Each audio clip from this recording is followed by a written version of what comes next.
Hey, this is Matt once again. Welcome back to another video, and this is take 2 on this paid request for Durst Momsen for Life for When a Stranger Calls, the remake from 2006.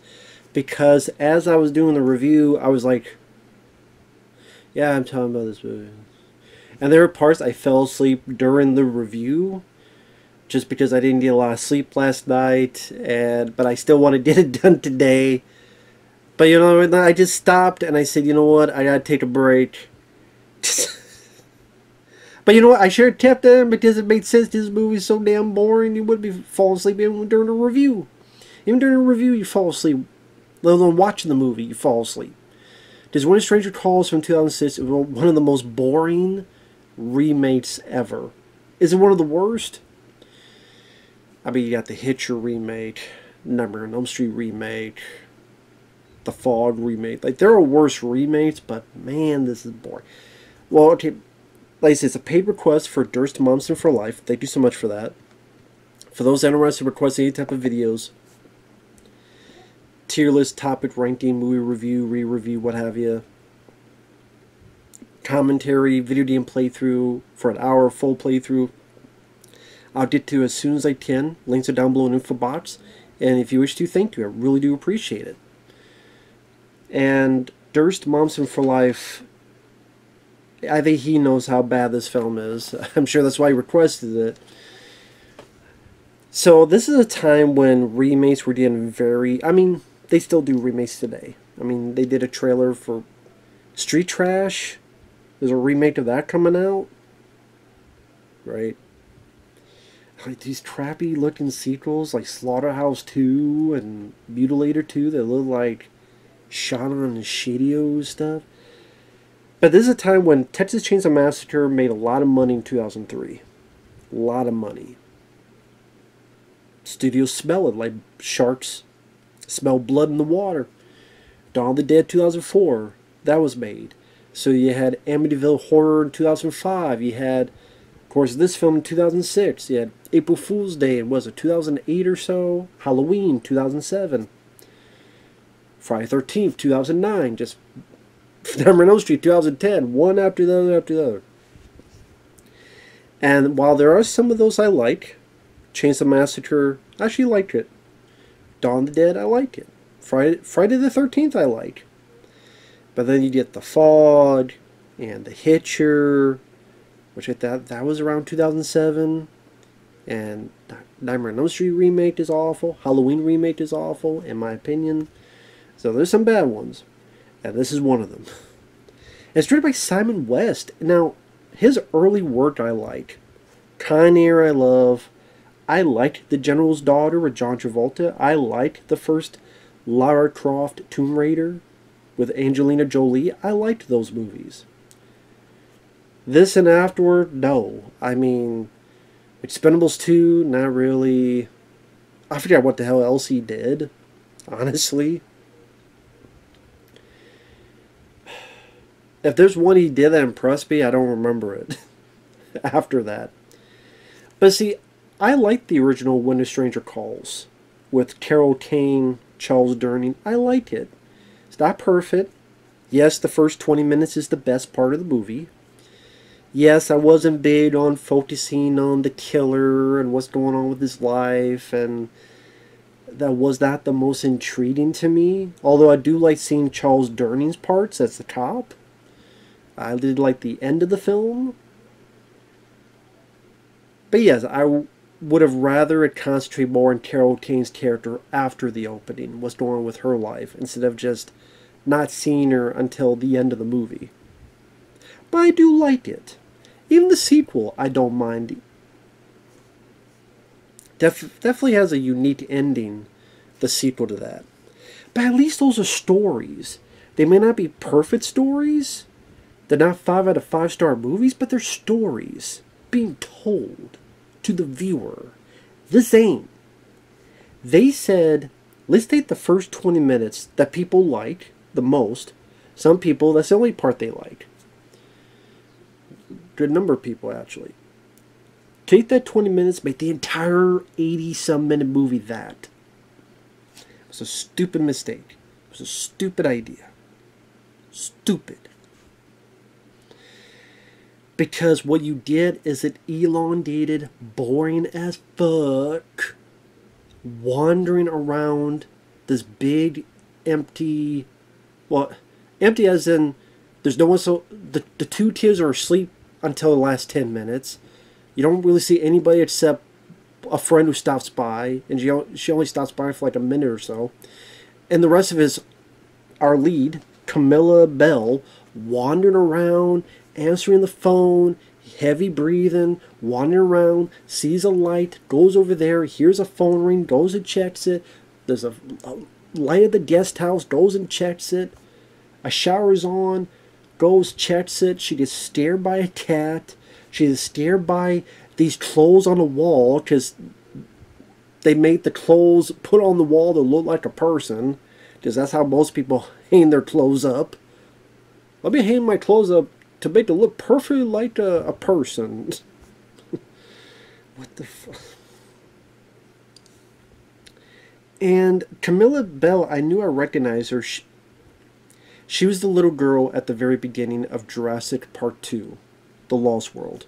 The one who got attacked by the little compy dinosaurs. And she's like, Mommy, I found something. Yeah, you found your ass eaten out by some little dinosaurs. Ready to be hot pockets till you put in your pocket and they bite your dick and your dick's on fire and then it's hot. So a hot pocket, so you don't want those dinosaurs, so you throw them in the garbage. But yeah, those little asshole, like, dirtbag compies that... The character didn't die in that movie. Apparently, her parents found her and then they sued and settled out of court. Anyway, that's all other thing. But yeah, the little girl from the beginning of Jurassic Park 2 is the star of this movie. And the story...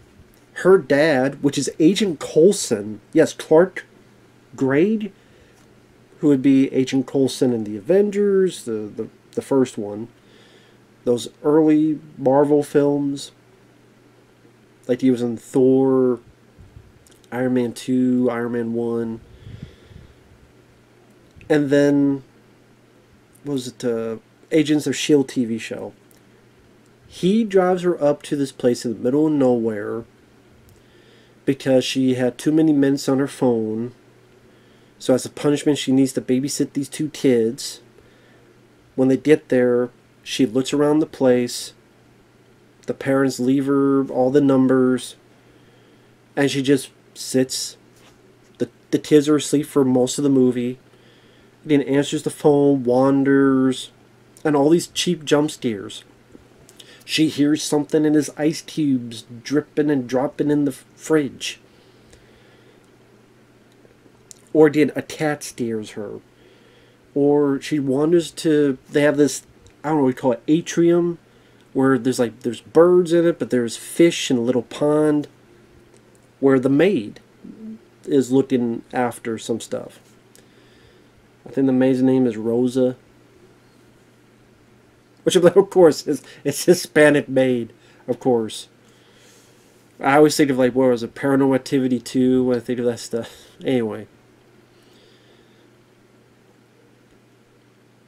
I always think of Tommy Boy. Housekeeping one pillow? Housekeeping one jerk you off? What kind of motel is this?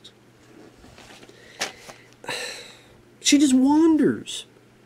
For 70 of the 80-some minutes. She wanders around. She gets a phone call, this heavy breathing. I'm like, do you want to jerk off? Try the other line, okay? Try a sex line. Or try in front of a mirror. Maybe you'll like the person in it. I don't know. Cheap jump scares. Security alarms go off. Oh, everything's fine. A friend stops by. For like a minute. She leaves. She tries to drive off. There's a tree blocking the gate. I don't know why she doesn't try to call her friend. Like, why you're scared.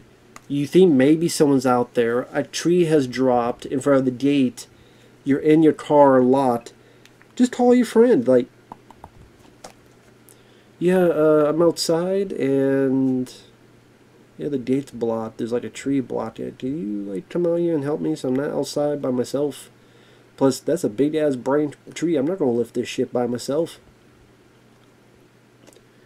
Which, by the way, I'm wondering how the hell the cops get there anyway later on.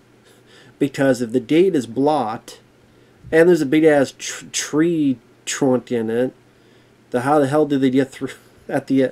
I think they... Anyway. There's no gore in this film. Very, very, very few death scenes. They're all aftermath. Like, that girl gets taken, you don't see anything.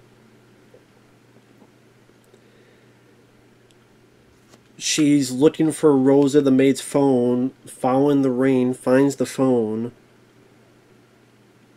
There's a light at the guest house, wanders all the way to the guest house, there's nothing there. She wanders around some more, she hears a shower running, wanders over there, there's nothing there. This should be called The Wanderer, because she wanders around. That's all she does. That's all she does. Every once in a while, you hear either she calls the cops and he's like, well, did he say anything? Did he threaten you? Well, you know, hey, if you stay on the line for 60 seconds. And once in a while, the killer's voice you hear, and it's Lance Henriksen. Yes, Lance Henriksen from Hard Target, Aliens, Near Dark, Pumpkinhead, Stone Cold. It's the Lance Henriksen, in one of the most thankless, pointless, useless roles that offers nothing in terms of his talent. He's a talented guy. He's a great actor.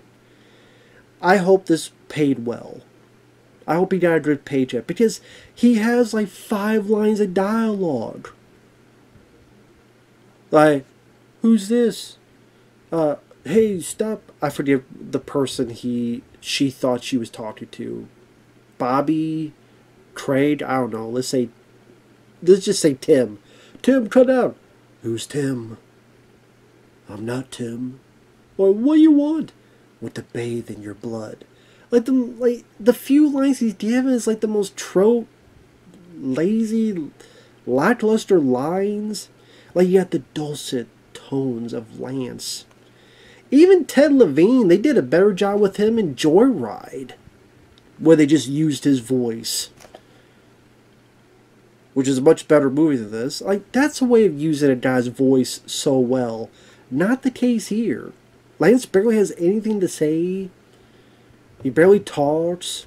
And then when you do see the killer, of course, it's not Lance. It's a guy who looks like he wants to be cast for the new Hannibal Lecter TV show, if that ever comes around again. With a big scar on his cheek.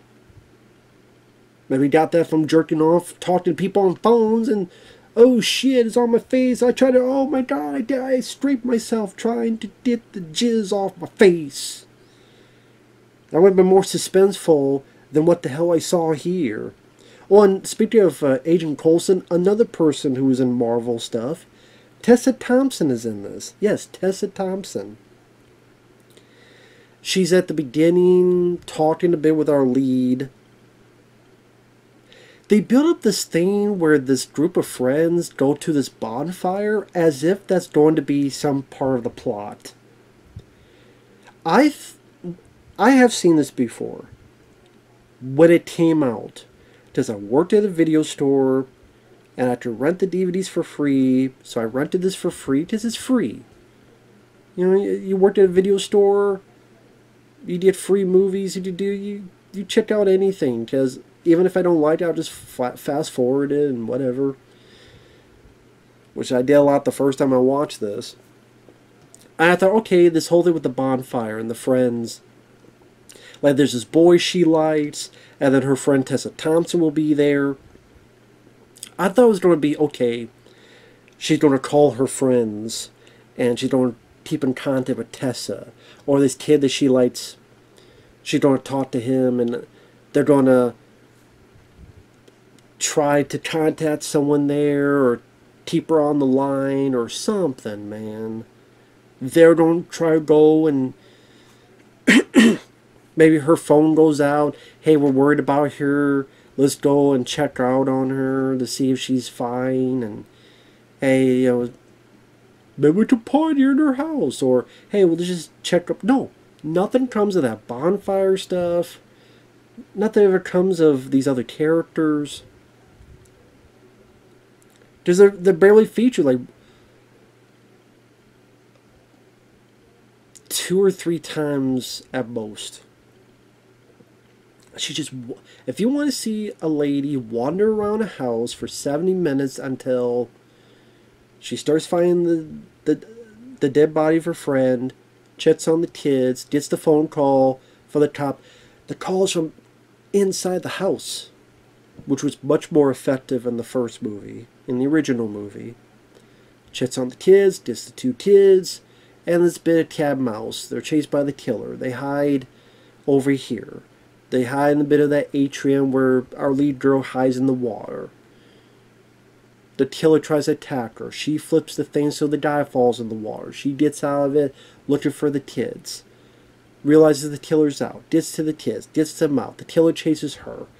They razzle dazzle, rumble around, fumble fuck around until she impales his hand with a fire poker. Runs and bumps into a cop. Hey, we're here. You're safe. You're safe. I don't know how the hell those cops got through that damn gate that was closed with that big ass damn branch in front. Did they climb over the gate and then get to the damn thing? Or maybe there's something on the outside. Maybe they could have called and hey, give us the number and I don't know. Maybe. I don't know. Or they forgot that, oh yeah, that's right, we did make it so she could leave. You can't yell. That how they get in. Whatever. And it ends with a fake nightmare scene. She wakes up, she's at a hospital, there's no one around, the killer attacks her, she wakes up, her dad's there, the nurses and doctors are there. She's like, he's there, he's here, he's there, he's everywhere. As in, she's going to have trauma, PTSD because of this. I don't care. I don't give a shit about the character. I don't even think it's anything against Camilla Bell. I mean, she's average acting-wise, but really the movie didn't give her anything to work with either. Maybe I'm being nice to her about she's a nice-looking lady, and I've seen much worse actresses, but she's given nothing to work with. I mean, what can you do when 80% of the movies you just wander around? Hello? Hello? Oh, a cat! Hello? Hello? Can you hear me now? Can you hear me now? That's what it might as well have been. It might as well that fucking guy from those damn commercials back in the day. Where is he now? Where are you now? Yeah, where is he now? That is my question. Good question. Where are you now? Can you hear me now? I don't know. I don't know where you are. Tell me where you are, and then maybe I did answer if I hear you now. Let's hear from you to see if we can hear you now. Or rather, that's more suspenseful, the whereabouts of him, than anything in this movie. And this movie was a hit. It cost $15 million and made $47 million in the U.S. alone. I guess lack of competition, marketing, I guess. Maybe I don't remember the trailer. Maybe they marketed well enough, or again, lack of competition. So, oh, we'll go see this and go see a thriller and take the date. Although, I mean, the date probably would have fallen asleep. Unless you want her to fall asleep on your dick in the theater, her falling asleep ain't going to help. Actually, you don't want to do that because she wakes up and she has the chompies right on your dick. Oh, poof. Well, I mean, that will wake up your boredom. If you wake up your boredom from watching the film, yeah, I guess you could do that. And then you get dumped, and then you get, sexual assault, and you get, well, you Bill Cosby? I didn't drug her. Well, still. Again, taking 20 minutes of the original and stretching that to 80 minutes was the worst idea they had. The worst idea they had. The reason I'm talking like that is to spell it out for people out there who maybe will do something like this ever again. Don't. Less shitty movies, more good movies, please.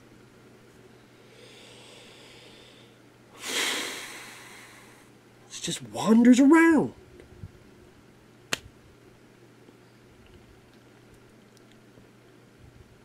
And there's no suspense because really of the corner they painted themselves into. Let's say she does find out there's a killer there. Then what? Okay, you take the kids, you leave. If you're staying in the house for that damn long, like, you look like a fool, an idiot, incompetent, all sorts of stuff. Or you have a phone, you call the cops, and they'll get there in a certain amount of time. Or something like that. It just... It's like, shit, yeah, we did paint ourselves into a corner. We need something to... Until the last 15 minutes, we need to fill this up. And there's nothing to fill it up with. No nudity, no gore, very, very, very few body count. Again, there's her friend, there's Rosa the maid. And again, they build up the stuff that leads nowhere. Like maybe they're the couple, the house that she's at. They have like an older son that sometimes comes back from college. You think maybe he'll show up. No, he doesn't. And it's not like you think, oh, maybe he's the killer. No, that never comes in. If they wanted that to make a red flag, hey, no, that was never a red herring. Again, the whole bonfire thing, that was even I don't know what the hell they were doing with this. I don't know. And it was a hit. It was a hit. Wonder when the 4K of this coming out from Stream Factory. Watch, this will be the next 4K to come out from Stream Factory. Will be this fucking movie, or The Hitcher remake 4K. When's that coming out? Actually, aren't they doing that? Didn't they already do that one?